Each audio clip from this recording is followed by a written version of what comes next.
Bonjour à tous, je vous invite à vous abonner à cette chaîne, à aimer, à partager, à commenter ces vidéos, c'est très important. C'est une manière de nous soutenir. Merci à vous tous. Hier, Pap Ndiaye, le ministre de l'Éducation, était au micro de Frédéric Aziza pour parler de son bilan. Il a parlé des émeutes, du niveau d'orthographe au baccalauréat et du groupe Bolloré dans le monde de l'édition des manuels scolaires. Vincent Bolloré, qu'il trouve dangereux. Il a notamment déploré l'idéologie d'extrême droite des médias de Vincent Bolloré. Ce dimanche, justement, le JDD ne paraît pas pour la 3e semaine consécutive. Qu'est-ce que cela vous inspire ? Il faut m'inspire une chose, c'est qu'il faut évidemment soutenir la mobilisation des personnels du JDD. Et je comprends bien qu'ils ne veulent pas entrer dans la galaxie des publications ou des médias contrôlés par un personnage qui est manifestement très proche de l'extrême droite la plus radicale. Vincent Bolloré, une personnalité proche de l'extrême droite, vous dites, son groupe est proche de l'extrême droite ? Écoutez, quand vous regardez CNews, quand vous regardez ce qui est devenu Europe 1, quand vous regardez cet ensemble-là, la conclusion s'impose. Europe 1, CNews d'extrême droite ? Écoutez, ce sont des publications, oui. CNews, c'est très clairement l'extrême droite. Ils font du mal à la démocratie ? Moi, je pense qu'ils font du mal à la démocratie, il n'y a aucun doute. Moi, je suis, vous savez, donc, je considère que lutter contre l'extrême droite, c'est une priorité. Ça peut se faire de toutes les manières possibles. Voilà, vous écoutiez Pap Ndiaye au micro de Frédéric Aziza. Alors évidemment, ces propos ont fait polémique. Alors, est-ce un énième feu pour cacher le véritable bilan de notre ministre de l'Éducation, Pap Ndiaye ? Pour en parler ce matin, nous sommes avec Anne Coffinier. Bonjour Anne Coffinier. Bonjour. Vous êtes présidente de Création d'école et fondatrice de la fondation Kairos pour l'innovation éducative. Alors, je voulais citer un ministre dans un article du Figaro, un ministre anonyme qui a dit « L'éducation nationale est un naufrage. Il va falloir se montrer très radical. Il faut tout désétatiser. » Le drame de l'éducation nationale, c'est que lorsque le président de la République ou la première ministre dit quelque chose, les syndicats n'en ont rien à faire. Ils empilent les circulaires en attendant la suite. Il y a un vrai sujet d'exécution en France. Or, sans exécution, la parole publique est discréditée. Alors, qu'est-ce que ça veut dire désétatiser l'éducation nationale ? Alors, merci déjà de m'inviter. Pour ce qui est de Pap Ndiaye, c'est vrai qu'il brille par, j'ai envie de dire presque son absence de bilan. Il brille par ce qu'on pourrait quand même qualifier de nullité. Je crois que c'est le Premier ministre qui arrive à réunir contre lui à peu près tout le monde, pas tant par ce qu'il fait, mais surtout par le fait qu'il ne fait rien alors que la situation est vraiment dramatique. Alors, désétatiser, on peut quand même considérer que c'est encore un néologisme. Qu'est-ce que ça pourrait bien vouloir dire, désétatiser ? Est-ce que c'est qu'il y a trop d'État dans l'école publique ? Est-ce que ça veut dire qu'il faudrait privatiser, osons le mot, privatiser l'école publique ? Est-ce que ça veut dire qu'il faut la territorialiser, c'est-à-dire la gérer au niveau, par exemple, des départements, des villes, des régions ? En fait, ce terme est un terme qui est volontairement polémique et qui ouvre la discussion vers autre chose. Je pense que là, c'est un peu prématuré pour dire qu'est-ce que ça veut dire dans l'esprit de celui qui l'a dit. Ce qui est certain, c'est que si on regarde les ouvertures qu'a faites récemment le président Macron, puisque c'est finalement lui, le ministre de l'Éducation nationale, c'est assez clair pour tout le monde, les ouvertures qu'il a faites notamment à Marseille, ce sont des ouvertures vers l'autonomie. Très clairement, les écoles publiques, c'est-à-dire de donner aux écoles publiques des capacités à recruter par elles-mêmes, peut-être gérer un budget par elles-mêmes, plus ou moins, mais encore une fois, avec les déclarations du président Macron et les minces ouvertures, les minces expérimentations qui ont commencé à avoir lieu, ce sont des situations d'entre-deux. C'est-à-dire qu'on va ouvrir le recrutement, mais pas pour tous les profils, mais de manière transitoire, maximum 3-5 ans. Donc, en fait, ce n'est pas quelque chose de radical, c'est pas quelque chose qui peut correspondre à un sursaut national urgent dont le système scolaire public a besoin aujourd'hui. C'est plutôt des effets d'annonce qui vont se traduire concrètement en surcomplications, précisément des surcomplications dont le personnel d'éducation nationale meurt aujourd'hui, il se meurt des injonctions contradictoires, se meurt des empilements de tous ordres, de empilements d'injonctions, de circulaires qui rendent leur quotidien impossible. Par exemple, tout le monde est d'accord que les professeurs ne sont pas assez payés. Donc, le président Macron et son ministre Ricule ont dit qu'on allait augmenter de 10%. Mais en réalité, ça n'a pas été augmenté de 10%. Et puis, il y a eu un fameux pacte. On a demandé aux professeurs d'en faire plus. C'est-à-dire qu'il allait devoir consacrer 18 heures par an à des nouvelles missions. Mais tout le problème des professeurs actuels, c'est qu'ils ont trop de missions. Il faut qu'ils fassent tout. Il faut qu'ils fassent les parents, les éducateurs, tout.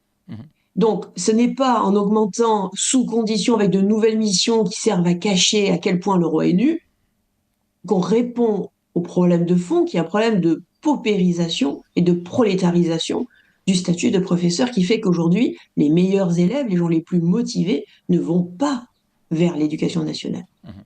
Alors certains parlent aussi de privatiser le fonctionnement du système éducatif pour faire des économies. Ça, vous pensez que c'est possible ? Si la politique française sous Macron était dictée par le désir de faire des économies, je crois qu'on s'en serait rendu compte. C'est pas crédible une seconde. Si jamais on va vers une logique de privatisation, ça sera certainement pas pour des questions d'économie. Je pense que ça sera tout simplement par sens politique, peut-être pour récupérer un certain nombre de gens, pour donner l'impression de sortir d'un immobilisme face à l'effondrement complet de notre système public. Car aujourd'hui, personne ne peut nier le fait que notre école est en train de disparaître sous nos yeux. Donc, face à la disparition de cette nature, c'est un peu compliqué d'expliquer, comme a fait Papendia hier, que désormais, il fallait sortir des points au bac pour l'orthographe. Et vous voyez, c'est comme s'il fallait interdire les mauvais élèves ou interdire les casseurs dans la rue. Enfin, il y a un moment où il faut quand même être sérieux. Il est évident qu'on a complètement renoncé à la transmission de la langue française, et c'est par Radio Courtoisie que je vais apprendre ça. On a complètement renoncé à la dictée quotidienne, qui était un monument français, qui est indispensable. On a complètement renoncé à la notion d'attention à la langue. On a repris cette théorie fumeuse selon laquelle la langue est fasciste. Et en quelque sorte, c'est un marqueur politique de domination bourgeoise. Et que donc, vouloir mettre l'accent sur la conformité de la langue à la belle langue de l'Académie française, c'est d'une certaine manière vouloir soumettre les classes populaires issues de l'immigration. Et que donc, il fallait prendre les jeunes comme ils écrivaient, et que ce qui comptait, c'était naturellement l'unicité, la rareté, le caractère brillant de ce qu'ils pouvaient raconter. Donc en réalité, on paie aujourd'hui 40 ans de démission et 40 ans de haine de notre culture. À commencer par la haine de la culture française et de la langue française. Quand vous voyez les textes qui sont étudiés à l'école, ce sont des textes mineurs, traduits de l'anglais, qui n'ont aucune beauté, qui n'ont aucune force de la syntaxe. Combien de fois vous avez des textes qui disent « nous, on ». Pour donner juste cet exemple, « nous, on aime ça ». Eh bien non, en français, c'est soit « nous », soit « on ». Et ça n'a pas le même sens. Et donc, lorsque dans la littérature jeunesse, on se met au niveau de la langue supposée des plus simples ou des moins dotés en langage des élèves, eh bien forcément, on enclenche un nivellement par le bas. Donc là, si vous voulez, lorsque le ministre nous dit on va sortir 2 points au bac et puis il faut reprendre l'enseignement de l'orthographe sérieusement, eh bien moi je dis, ce ministre se fout de nous. Mais justement, est-ce que vous ne pensez pas qu'on l'a beaucoup accusé notamment d'être soumis à l'idéologie woke, à l'idéologie antiraciste, à la cause LGBT, et que là il essaye justement de retrouver un côté plus conservateur en disant finalement ce n'est pas normal qu'il y ait autant de fautes d'orthographe dans les copies de bac? Oui, bien sûr, mais c'est trop tard. Monsieur Papendia est déjà sur la porte de sortie, il est déjà en train de préparer ses valises. Il va pas rester. Il est le symbole même de la capitulation du drapeau blanc face à l'obscurantisme islamiste. Et il est le symbole même de l'accélération du wokisme et du pédagogisme. Il est le symbole même de la déroute de l'éducation nationale. C'est pas lui qui a mis en place la plupart des choses. La plupart des choses datent de bien avant lui. Il y a des effets d'inertie.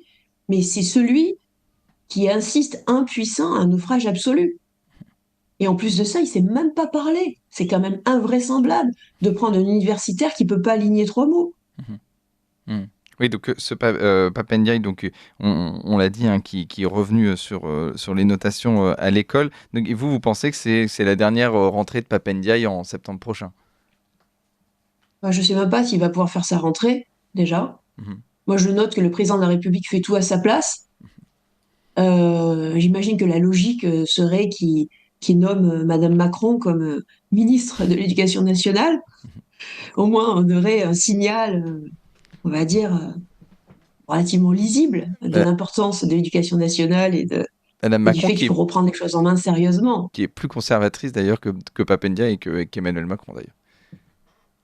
C'est ce qu'on dit, oui. Oui, qui est plus attaché à la langue française. Mais oui, justement, vous pensez que donc Pap Ndiaye, ça serait donc sa dernière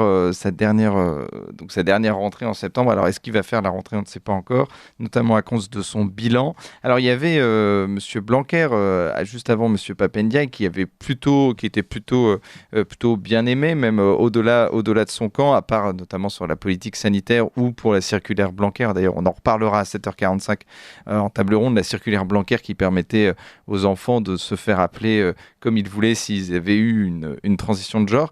Mais par exemple, est-ce que vous pensez qu'un nouveau Blanquer est possible dans le gouvernement Macron, un même type de ministre de l'Éducation, c'est-à-dire plus conservateur et plus conciliant?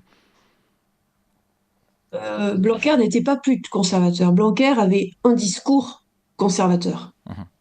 C'est quand même lui qui a mis en place énormément de choses qui relèvent clairement d'une logique ultra progressiste et ultra idéologique. Donc en fait, je pense que c'est important de comprendre qu'il y a une dichotomie qui est presque totale à notre époque entre le discours et les faits. Et c'est intéressant ce que disait ce ministre tout à l'heure. C'est vrai que le ministère de l'Éducation nationale, dans l'état actuel, n'est presque plus pilotable.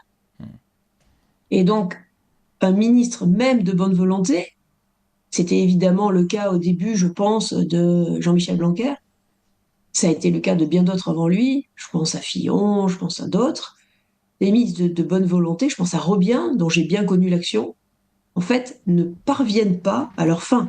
Ils ne parviennent pas à piloter l'avion. Mais alors, justement, pourquoi c'est pas il est pilotable? évident qu'il y a 2 réformes majeures auxquelles il faut vraiment penser.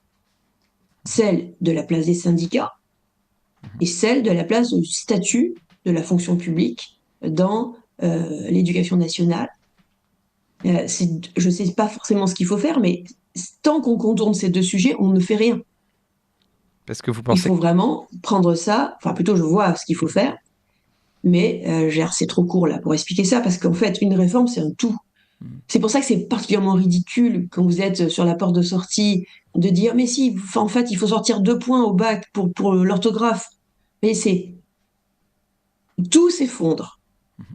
Des effets cumulatifs énormes sont à l'œuvre. La désespérance systémique est systémique. Je ne sais pas si la discrimination ou la domination est systémique, mais la désespérance aujourd'hui, elle est systémique dans l'éducation nationale. On n'attire plus personne, tellement que les professeurs ont un sentiment presque de collaboration, quelque chose qui détruit la jeunesse. Ils savent même plus s'ils doivent aller à l'éducation nationale ou si moralement ils doivent s'abstenir d'y aller. Vous voyez, on est arrivé à ce degré-là de désespérance. Et les professeurs de qualité sont envoyés n'importe où. S'ils veulent jamais aller dans un endroit qui les arrange un tout petit peu plus, ils perdent la totalité de leurs points. Et ensuite, ils se retrouvent, par exemple, TZR, si jamais ils sont docteurs, chercheurs ou autres. Et donc, ils n'ont même pas de poste fixe. On peut envoyer des gens qui sont docteurs et agrégés au fin fond d'une école avec des enfants qui n'ont absolument pas le niveau pour profiter de quoi que ce soit. En fait, tout est fait en dépit du bon sens. Il n'y a aucune gestion RH. Il n'y a aucun respect des personnes. Donc, en fait, dans l'état dans lequel on est, si vous voulez parler même d'orthographe, de manière aussi, j'ai envie de dire, vague, parce que le coup de la dictée quotidienne, par exemple, Najat Vallaud-Belkacem, vous l'avez déjà fait. Oui, c'est un Je ne sais énième. pas si vous en souvenez. Oui, c'est ce que vous nous dites, donc c'est que cette histoire d'être plus sévère sur l'orthographe, c'est un énième enfumage. Merci beaucoup, Anne Coffinier. Je rappelle que vous êtes présidente de Créer son école et fondatrice de la Fondation Kairos pour l'innovation éducative. Merci à vous.